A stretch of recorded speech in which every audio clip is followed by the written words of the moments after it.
let's look at the top of the range here, 9K and above.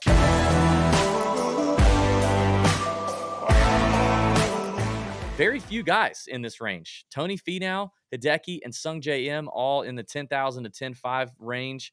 So pretty soft pricing with the top guy Yeah. being When was 10.5. the last time we saw this many people Yeah, like in the 9K and above range? I don't There's actually 7.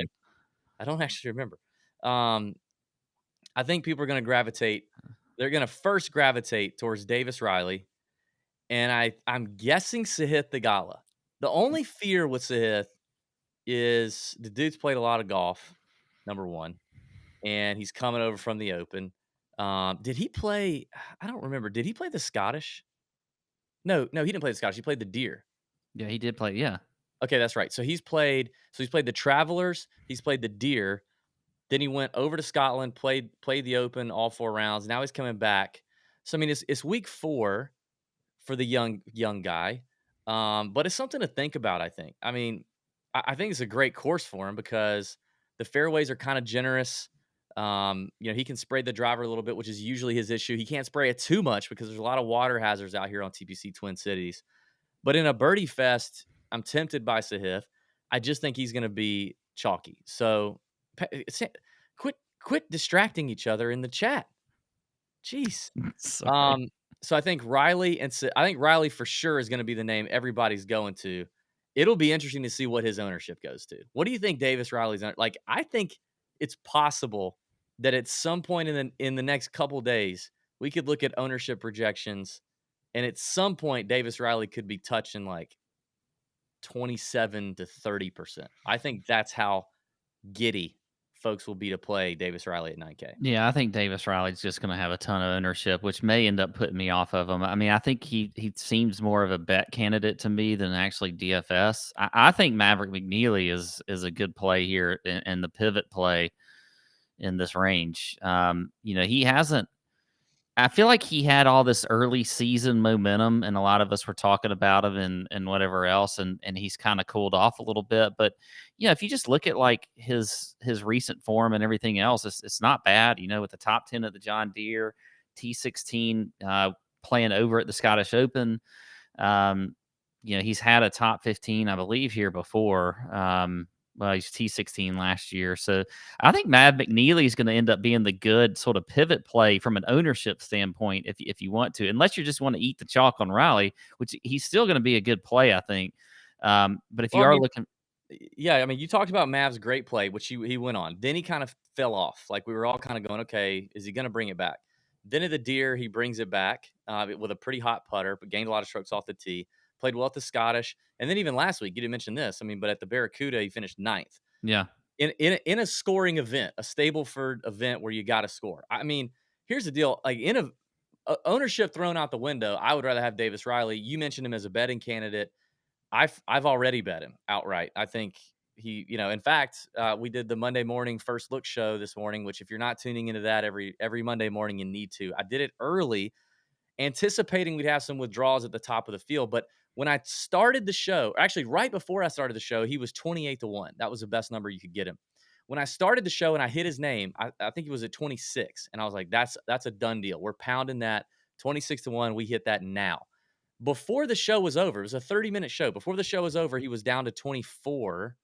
And now he's down to 22, maybe, or 20-1. This isn't a betting show, but he's down there. So I mean, the love for Mav on the outright market is already shown. So he's going to be popular. And I think You mean the love for Riley or the love for Mav? Riley. Sorry, Yeah. the love for Riley. And I think the game theory thing to do, because I mean, is Davis Riley that much better than Maverick McNeely? If Davis Riley comes in at 25% and Mav is like the forgotten dude up here and he's at like 9%, the pivot to Maverick McNeely may make a lot of sense. So I'm with you. I love Mav McNeely. I mean, I'm Yeah. always eager to jump on Mav. Other than that, like I'm probably just going to wait and see on this top tier. I am very interested in taking everybody in this range at low ownership, except I will not play Adam Hadwin up here. I can, Mm-mm. and I know he's got 2 top 6 finishes here.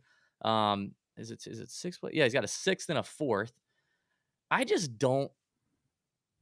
I mean, I faded him at the John Deere when him and Webb Simpson were up there up top, and everybody loved him, and I faded him there, and it worked out. He's cheaper here than he was at the John Deere, but not by much, and I just don't like Adam Hadwin from a What is he sport. doing that great right now? It's a lot of short game. That's one thing. The ball striking's a little sus. He's depending greatly on the around the green play, and the putter's actually been cold, which is weird for him because historically he's a really good putter. But the putter's been pretty bad lately with him, and the iron play has been very suspect, as has the play off the tee. I mean, he's never I mean, really gained a lot of strokes off the tee. yeah, I mean, his driving accuracy hasn't been good, and not that you have to be incredibly accurate here, but you You're do going to be have to keep short. it. You have to You be got to accurate. keep it out of the water. There's a lot of water on this course, so I mean, like I don't know. I think that I agree. I'm not a big fan of Adam Hadwin. You know who's gonna is kind of the enigma up here to me is Sung J M. Like that's the one. Unless is he withdrawn? No, no, not that I know of. I mean, like that's the one that like I don't know what the hell to do with Sung J. I mean, He I made think Sung Jae might be the lower owned guy out of this top group. yeah, I mean, he's done nothing.